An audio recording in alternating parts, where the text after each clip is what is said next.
Hello, Carolyn. How are you? Thank you for coming on Power Women Wellness. Hi, I'm great. Thank you so much for having me. Yes, so let's jump in because I know that there will probably be lots of questions coming from this one question, but walk us through your backstory of your personal health struggles. And, I know that kind of led you to creating this company that you have today, which we'll talk about as well. But tell us your journey.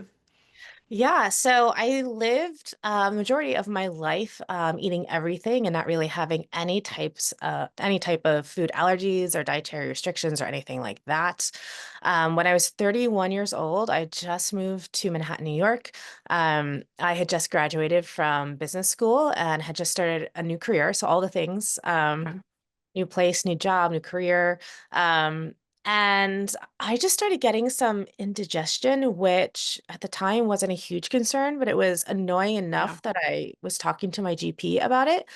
And over the course of the 9 months, my health went from totally fine, extremely like I was running 5 miles a day. I was working out. I was feeling great. I was, 31 years old. Yeah. To the point where my doctor looked me in the face and he said, "Well, maybe you have HIV." And I was like, yeah, Okay, that's kind of exactly. random. Yeah, exactly.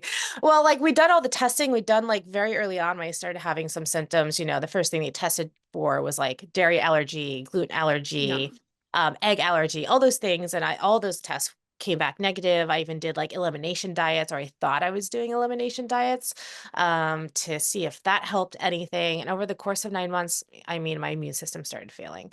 My skin turned gray. My hair started falling out. My Gosh. stomach was distended. It went from like indigestion, some bloating and discomfort to just completely distended to where I couldn't even like button pants. My And I was just gosh. getting sicker and sicker. I mean, I had pain. I couldn't sleep. It was really terrible. Um, and so about a week after you said that to me, like imagine, I thought I was like, what do you like have tested for that? 9 months ago for like at some Yeah. point. I do get routine like health testing through my OBGYN, so I wasn't Okay. really that concerned that it was. I'm gonna say that's kind of like a random. That feels like a Yeah. random recommendation. Yeah, but just imagine the crescendo of thoughts that go through your head. Someone says that to you. It's not very good I bedside think I'd manner. be speechless, to be honest. Yeah, I'd be like, okay. great. Fantastic. So about a week later, I had a colonoscopy and endoscopy because they're trying to figure out what was going on because Yeah. there's something very obviously wrong with my digestive system. And they found the antibodies for celiac disease, and I was handed a piece of paper about celiac disease, like a pamphlet. And they're like, don't eat gluten, right? And so, of course, I was relieved.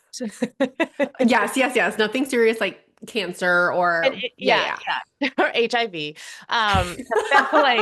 felt like getting my life back, and I was like, okay, right, like this yeah. is something I am in control of. Don't eat cupcakes, right? That was the thought process that went through my head.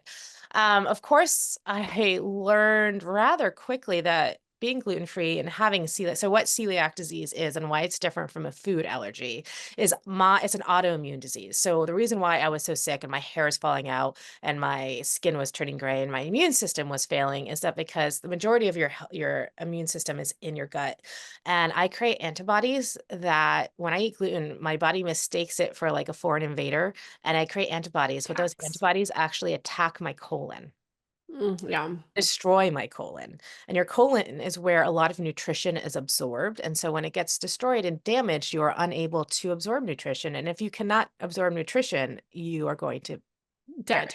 perish. Yeah. You said it It's so going to much be a time. very, very slow, painful death, uh, Yes.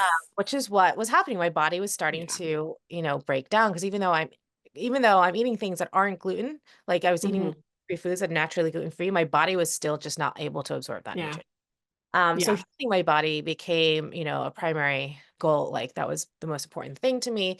And being gluten free obviously is not something I can take for granted. I mean, I can cheat, but I'm going to suffer immediately. I'm so sensitive to Yeah. gluten. If I have a trace amount of gluten, meaning like I put my chopstick into soy sauce and touch it to my tongue, I will react in less than 3 minutes. Wow. That Wow. That's how sensitive I am. And of course, that's not even the reaction. That's the problem, is the longer term physical damage that I'm Yeah. doing to my body. Um, so I had to go on this gluten-free journey, and I've been on it ever since. At the time, I was working down on Wall Street, in a new career, Wow. getting up at 5 a.m., not getting home until the sun set many evenings, working a very intense, very stressful lifestyle, and started to realize that gluten is in more things than bread and pasta and cupcakes and Yeah, brownies. like you mentioned soy sauce. It's in So everything. yes, it drives me Yes. nuts when it's like So you it's get a little obviously, it's chocolate. beer, anything that's fermented with wheat. So many alcoholic beverages, beers, things like that. Soy sauce is fermented with wheat. So even though it's made from soy, the Hmm. fermentation process occurs with wheat. So there is gluten-free soy sauce. So I just have to be really careful about things like that. But gluten is actually used in many more foods than we realize. It's used as a colorant, as a preservative, and as a filler. So it is in, of course, all of our colas, Pepsi Cola, Coca-Cola, anything that has caramel color in it, which includes sodas. Mm, Caramel color, the caramel color comes from gluten. So anything that has caramel color in it, which can be crackers, it can be soda, it can be vinegar, it can be cakes, random. It could be random. it could be hot dogs. Anything that is brown will likely have caramel color in it, and that has gluten in it. If it is used as a filler, most commonly in spices. So I've been gluten before by cinnamon I bought from Costco. It's a Kirkland brand cinnamon. Wow. Ingredients say cinnamon, period, right? It's not certified gluten-free or anything like that, but it can be used as a filler um, in spices. So oftentimes spices will have gluten in them. And then it's used in a preservative, which is my favorite one. Because like colors, okay, we make colors, yeah. Yeah. Fillers, I guess so. They're filling, they're every penny, like if you're a huge corporation, every fraction of a cent actually matters to you. Um, but it's also used as a preservative. So a lot of foods that you would think are gluten-free, like cold cuts, imitation crab, a lot Yeah. of different foods like that will have gluten in it as a preservative. Companies are getting better where they're using saline water instead of gluten, but you can't even pick up a package of turkey and assume that it's gluten-free. Yeah. I can't have a California roll because of the imitation crabs. Mm. So almost like it's easier to think of almost everything. If it's manufactured and in a package, it probably has Yeah. gluten. Yeah. Almost. And cross-contamination's a And risk too. cross-contaminant, So yes, and yeah. even if it doesn't have something in as a filler or a preservative, like oftentimes a spice might have cross-contamination because it's milled on the same mill Yeah. as something that has gluten in it, and there's cross-contamination there. So unless it has, for me, unless it is certified gluten-free or it was picked from a tree, you know, it's- you can see like it is physically a whole food. I can't assume that Yes. it's gluten-free.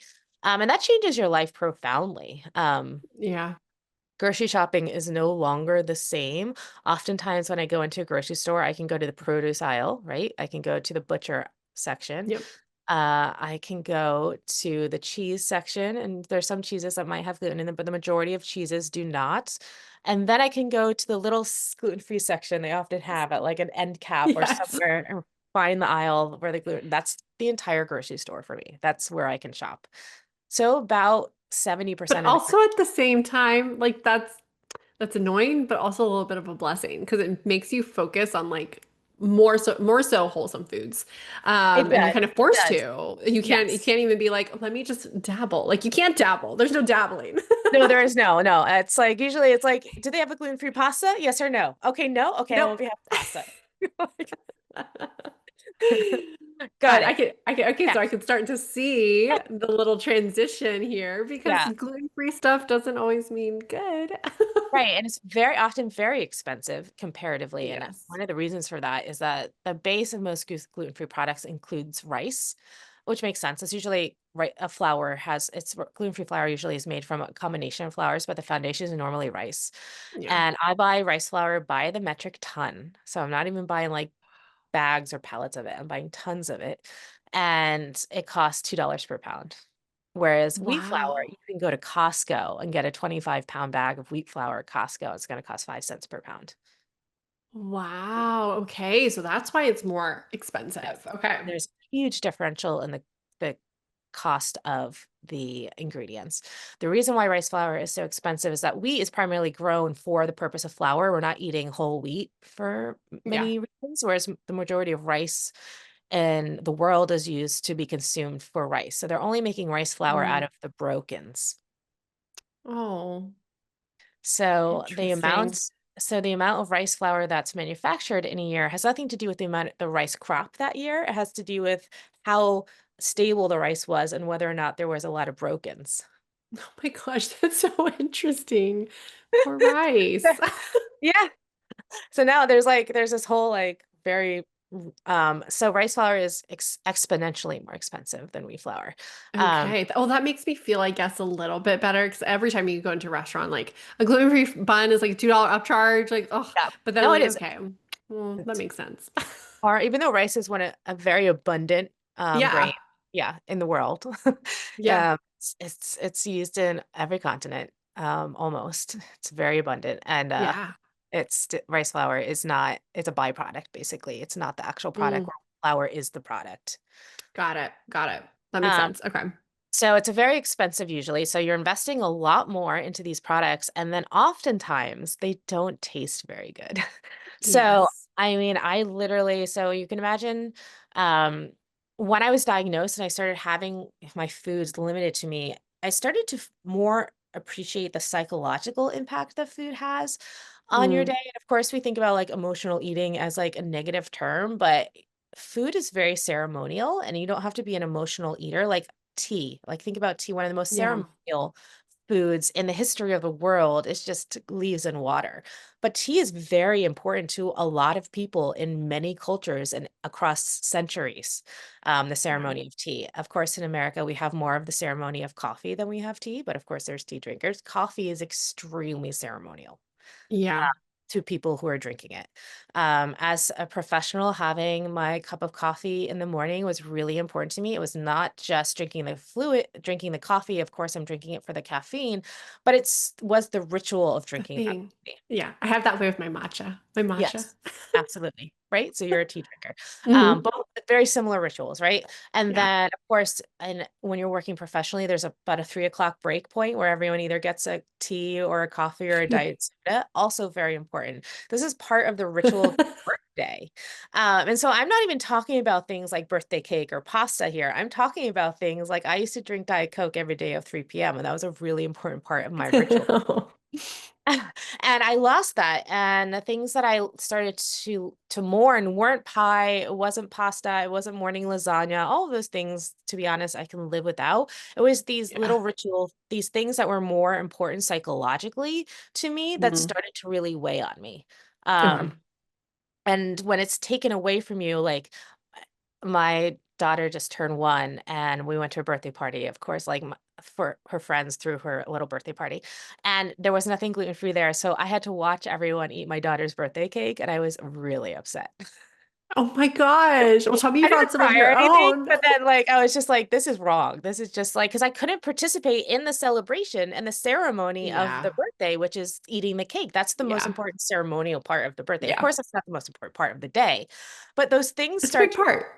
those things start to really weigh on you. And they're the little things that you really took for granted that start to weigh on you, not the things that you thought would matter. Yeah. Um, and so I literally was having a really bad day one day. I was unhappy. I was at a new job and I was really unhappy. It was November and it was cold and wet in New York and I've been shopping all day and I was like doing Christmas shopping and I've been shopping all day. I hadn't eaten anything, and I was just like frustrated. And I was waiting in line to buy my gifts, and of course, there was like 100 people in front of me in line. So I was like, I'm not going to eat anytime soon. And there was a package of gluten-free cookies on the shelf in front of me. I was like, amazing, and I grabbed them and I open them up and I take a bite, and this cookie was so inedible that I didn't even swallow it. I did one of these. I was like, and Oh put it back in the no. package. And I was like, now I have to buy these. And it was like a $10 package of cookies. And I was like, that's it. Dang. That was the moment. I was like, I am going to make a good gluten-free cookie.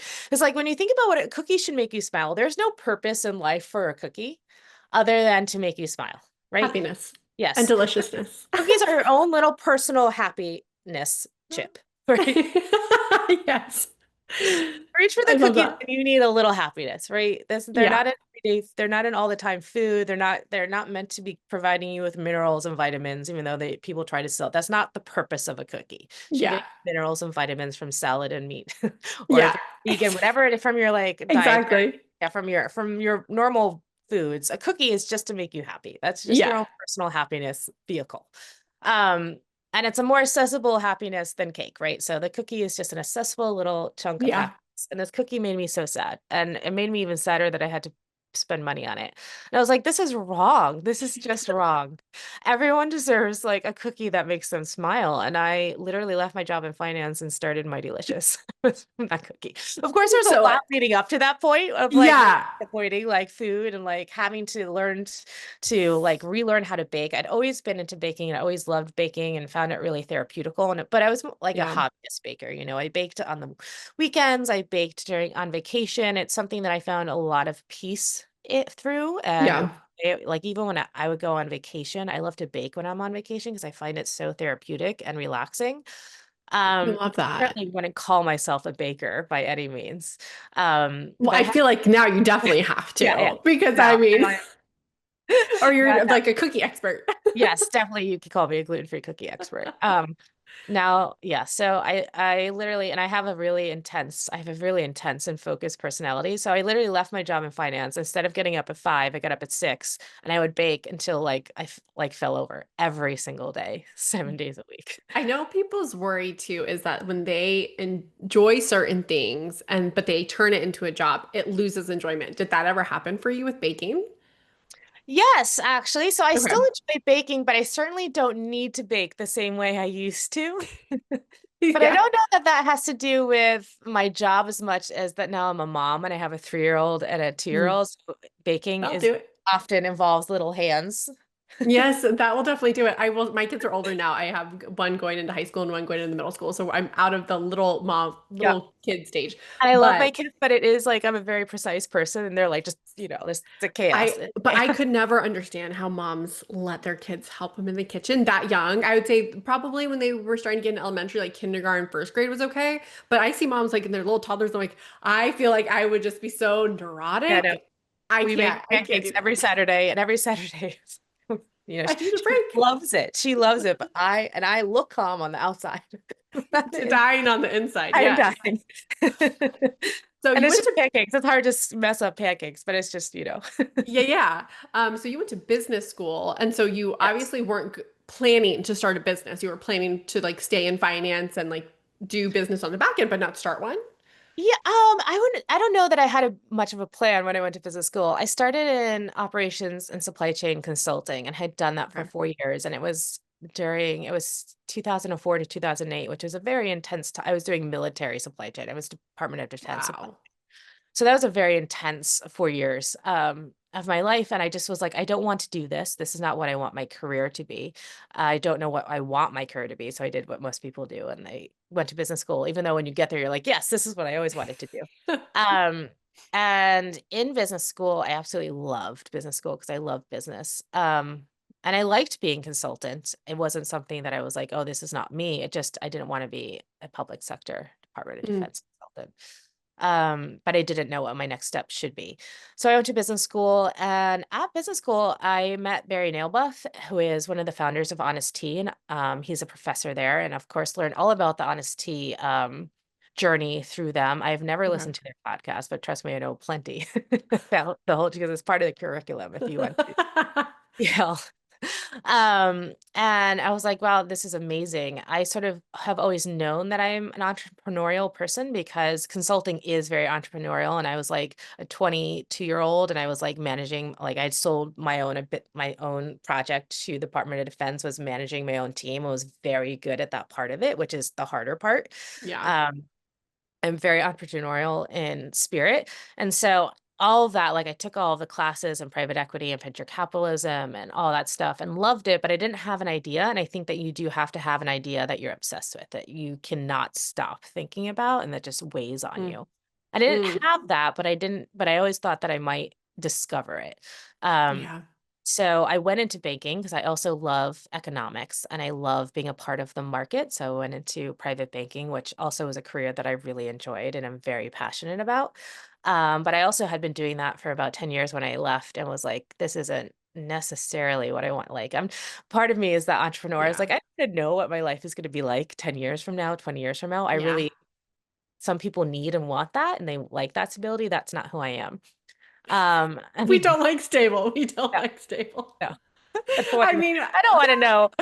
I don't every want to know that. entrepreneur has that kooky side for sure. Absolutely. Like most people are looking for that and like, oh man, that makes me feel, literally makes me feel like I'm drowning. Like I was having these visions of like falling, like being underwater and like just sinking. I mean, we That have was to how I felt have, emotionally. Like I had fallen into the deep end and was yeah. just sinking. I mean, Um, we have to have a like healthy sense of Delulu. Like anytime yeah, you're starting a business, there has to be like a healthy yeah. sense of that. Because what are you doing? Yeah, like I'm people are like, do you ever like someone asked me, did you ever doubt yourself? And I was like, no, never.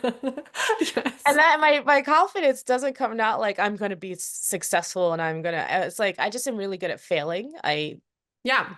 want to fail, obviously, but I'm not afraid of it. It's something that I Yeah.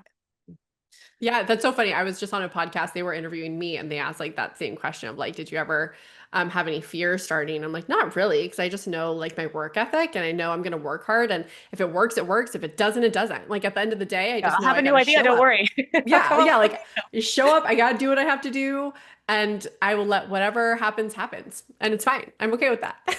Yeah. Yeah. What makes me scared is like knowing like this is going to be the rest of my life. That makes me more scared than the idea of not knowing and failing. Wow. That was what I had why I had such a hard time in corporate America. Um, Yeah. so I became a stockbroker, also a very entrepreneurial career. I really enjoyed it. I still love talking about the markets and money and financial literacy and all of those things are really still really important to me. Ask my wife, she's like, don't talk to people about finance. She's like, don't talk to people.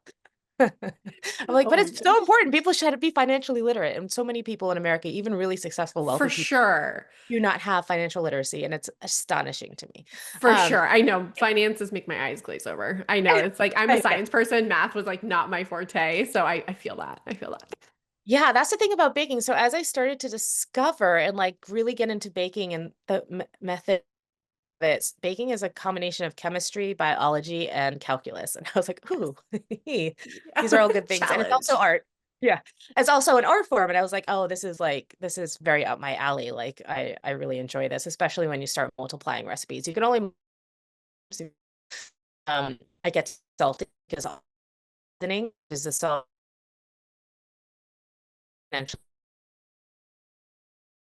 So Oh, yeah, interesting. so like most people maybe double a recipe, and that's totally fine. In fact, Yeah. multiplying a recipe times three is going to make it taste so much better because the salt is going to be so much more powerful, and that's where all the flavor comes from. Most something salt. So when you multiply your recipe, you're always like intensifying that salt flavor, and intensifying salt in the seasoning, which gives you more flavor. So that's a baking tip. Always double, triple Wow. your recipe. It's going to taste so much better than vanilla also. Oh my gosh. Wow. So Okay. yeah, so then I started really getting into the nitty-gritty, like nerdy stuff about it. And Yeah. like now I'm like managing supply chains all the way down like the rice and where it's grown. And I can tell you all about like the chemical properties of the soil of the different states where rice is grown. I love that. But honestly, that gives me I so did, much confidence in your I, brand. Of yeah. just like this girl, she knows what she's talking about. And she knows everything my, from like my this my stockbroker side of, intensity is like just been moved forward to a yeah. new to new subject matters. No, I do know what I'm talking about, and it's what I Yeah. discovered when I started like just testing recipes really naively in my kitchen. At the time, I lived in a studio apartment on the Upper East Side of Manhattan with a 24-inch oven, and that was where I was doing all of my cooking. And I learned really quickly that the chemistry for gluten-free baking doesn't exist. Even Yeah. like when you think about all the bakeries in New York and, you know, they have these gluten-free options, they're often really like not good, even though you pay Yeah. $8 for a cookie and you're like, it's gooey and it has too much starch. It has too much starch in it. And it's because the chemistry doesn't exist for gluten-free baking. And it's not the same. And what happens is people try to take a wheat-based recipe and convert it to be gluten-free, and that's not going to work. It just, Yeah. you have to think about wheat as like a technology. Wheat is not an ingredient. Wheat is a technology. And the reason why we are, and so many cultures and civilizations have been wheat-based civilization is because wheat is an incredible, phenomenal technology. Wheat has the ability to be soft and fluffy and pillowy like angel food cake. Wheat also has the ability to, simply by kneading it, to be hard and tough, Yeah. chewy like sourdough. And it can be Yeah. anything in between. And that is technology. All you have to do is mix it more or knead it more, and it changes Impressive. its property. Yeah, that's impressive. Wheat also has a perfectly neutral flavor, so it's perfect. It's neither sweet nor savory.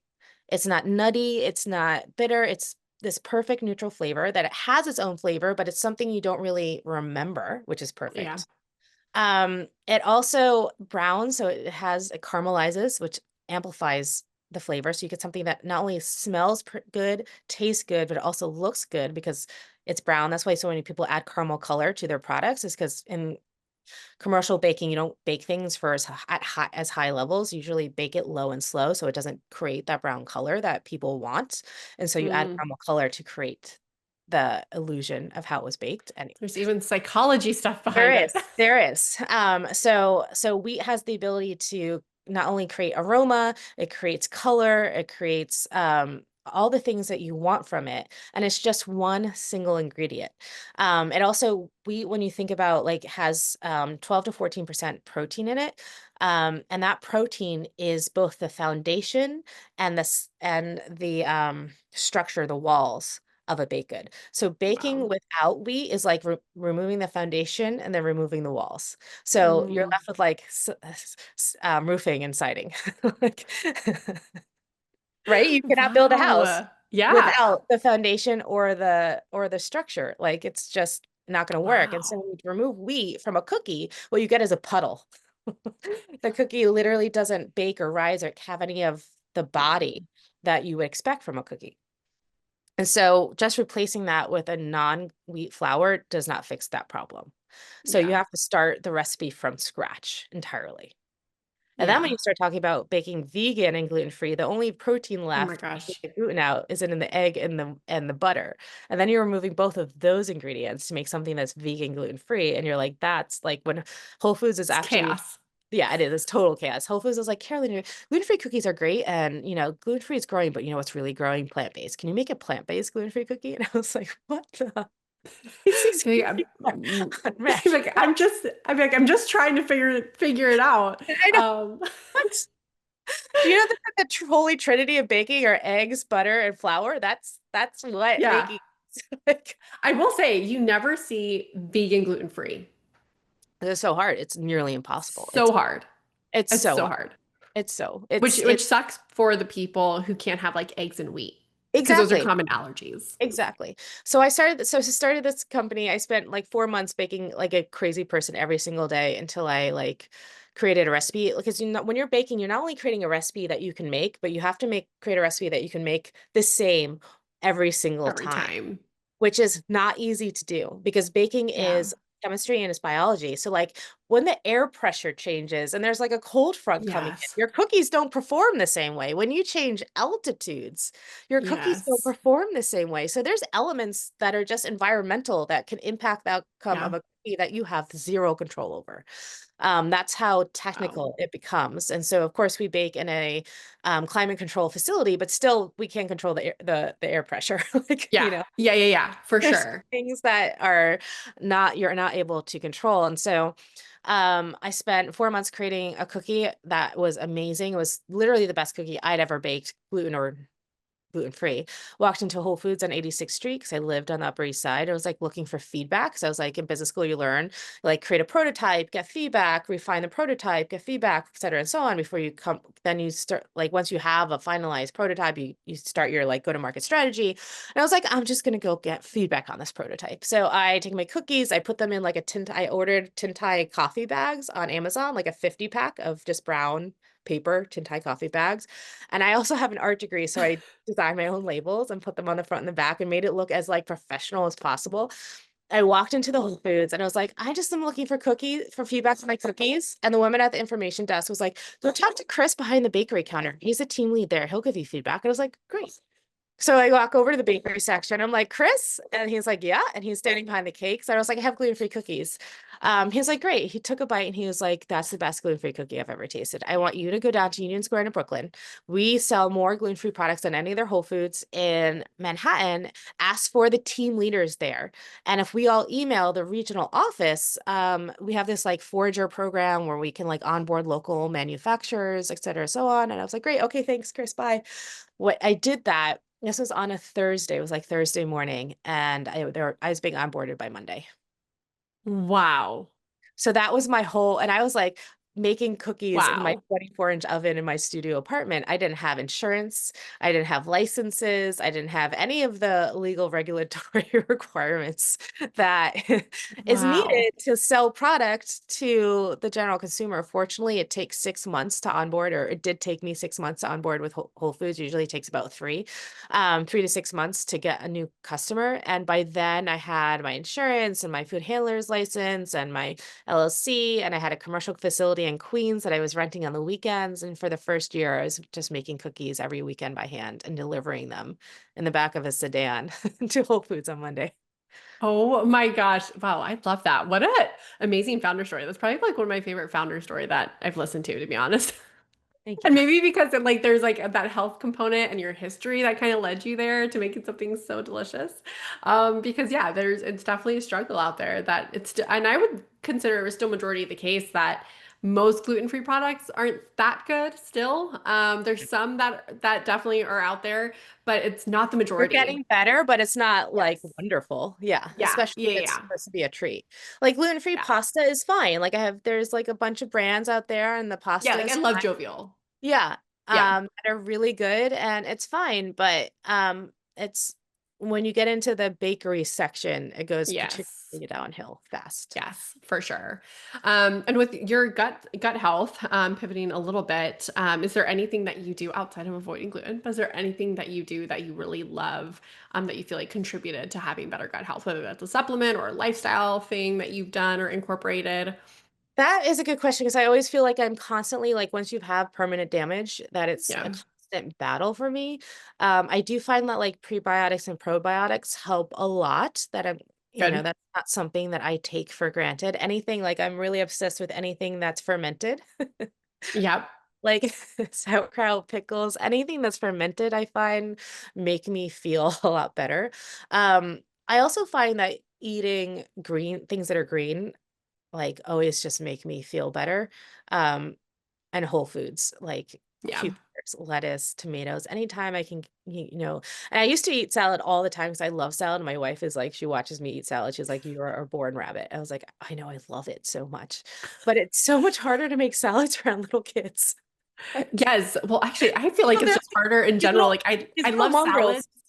I know I love salads when they're made elsewhere, but I feel like when I try to make them myself, they just don't taste as good.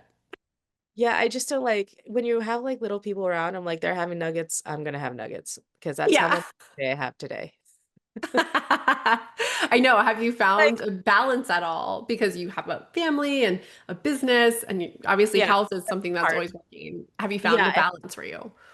it's something I'm particularly because I have a 1-year-old and a 3.5-year-old. So Yeah. these are really hard years for anyone without a health Yeah. challenge. We have, yeah, this is, I'm gonna plug another company. We started because I was like, we're eating too many nuggets. I can't eat this many nuggets. It's too hard to shop. Even grocery shopping is too, especially Yeah. Manhattan with little kids. I was like, shopping is so exhausting, and I love grocery shopping. It's like a pastime of mine. We started ordering HelloFresh, Mm. and I love it. We love it, and they had like. Yay. I don't have to go grocery shopping. I don't even have to think about grocery shopping. Yeah. We're making real meals from scratch. They don't have a gluten-free section, but I just supplement anything that would be the gluten ingredient with a gluten-free ingredient. And we are eating so much better and getting so many more vegetables. Yay. And our daughter, who's a very good eater, our 3-year-old, she ends up just eating what we're eating instead of us giving her nuggets all the time. So that has been like for us, because I used to cook Yay. from scratch every single night. Like I love to cook as well as bake. And whether it's a salad or it's, meat and a vegetable or roasted roasted. I haven't had a Brussels sprout. We see Brussels sprouts all the time because I love them. We haven't had a Brussels sprout in such a long time. Um, but yeah, bringing convenience into my life with little kids has definitely helped us have a Yeah. better sense and control because little kids are just like my wife hates that. I want to don't they're the T word. I want to tell you that it They're gets a little terrors. better, and it kind of does. But then I will say, I look back, and I'm like, man, I really thought that stage was hard. And then now with like the high school and middle school, when things just start ramping up of like sports and extracurricular activities, and they're not driving yet, but now they have a social life. I will say it is absolutely next level, and I always get hit in the face. I'm like, I don't what is this life of like sitting in my car waiting for the basketball game for the bus to come to drop the kids off from the basketball game at 11 p.m. I'm like, I need to be sleeping. So I wish I could tell you that it gets a little easier. It gets a different type of hard, a different type of hard, Yeah, yeah. Right now I'm different in type of the sleep busyness. zone. What is Yes. that? Though it makes this particularly, it's like sleep we take for granted as is as important as water. If you don't get water for 3 days, you die. If you don't sleep for 3 days, you also die. It will kill you Yes. immediately. Yes. And you're just and It's we so never talk true. about sleep as if it's like one of the necessities of life, like water and Yes. shelter and Yes. fire. No, sleep also is one of those things. And you're just so sleep Yeah. deprived that everything gets hard. Yes. Yes. And then you do look back though and you're like, I don't know how I did that, but I did that. Yeah, Because you almost forget. You almost forget yeah. of like, was I really that sleep Well, deprived? And you're you're in like, yeah. survival mode. You're literally in the primal Yeah. part of your brain. My 3-year-old didn't sleep for 2.5 years, and finally, and our Mm, 1-year-old does sleep. So we are finally starting to get like more than 2 hours of sleep at a time, and we're like, we're living. oh my God. Oh my gosh. Well, I so Yeah, enjoyed this conversation with I love you. them, but yeah, they're little ones are hard. They're hard on your Yeah. psyche. For sure. But I'm so inspired by watching you like, yeah, have this business, making the best gluten-free cookie on the planet, having a family and just doing all the things. Is there any place that you wanted to send our listeners? Website, social media, like where can they find you and, get their hands on your cookie? Which I don't know if I've seen, is it in all Whole Foods? Because I'm not sure if I've seen them in my Whole No, Foods. so we're no longer in the bakery section at Whole Foods. We're trying to get into the main Mm. aisle. We haven't succeeded yet. During COVID, they pulled all of their non-branded bakery items out of bakery. I Mm. don't know why they did that, but they did. Um, Oh, so we are no longer in Whole Foods, but we are in a lot of places. We're in Giant, we're in Fairway, we're in HEB, oh, we're in lots of specialty stores, like 1,300 specialty independent grocery stores across the nice. US. If you can't find us in your local grocery store, first of all, always ask. Any Mm. product you like and buy all the time, ask your grocery store because they don't want to have to read your mind. They want to know what you're buying on Amazon so that they can stock it. And if enough people ask them for the same product, they will start stocking it. There is like Okay. those communication chains actually do exist in most um most retailers, even surprisingly like Target and Walmart. It's not Okay, direct. interesting. It's not like one person can ask someone at Target and then all of a sudden they're going to start talking it. But that Yeah. type of information, because these buyers are having to guess what you want, don't make them guess. Always ask politely. Just ask for the manager and say, I buy this every week on Amazon. Can you start carrying it? Um, and then go buy us on Amazon. So we're on Amazon.com. You can also find us at Mightylicious.com. We ship to all 50 states. If you buy 3 bags or more, shipping is free. So that's like 23.90. If you spend 23.99, all shipping is free. I love it when people buy either from Amazon or .com because we bake every Monday. What a lot of people don't know, and this has been very disillusioning for me as a consumer, is that the food supply chain in the US is 9 months long, minimum. So anything you're Wow. eating today in August was baked last November. Oh, I feel like that just, Yeah. oh, That's why a lot of foods don't taste good because a cookie is supposed to be baked and eaten the same day. fresh. Yeah. That Yeah. same, it may be tomorrow, but that's why bakeries have day olds, right? They bake for that day and then the next day it's stale. Yes. So it is minimum you have to get retailers 9 months.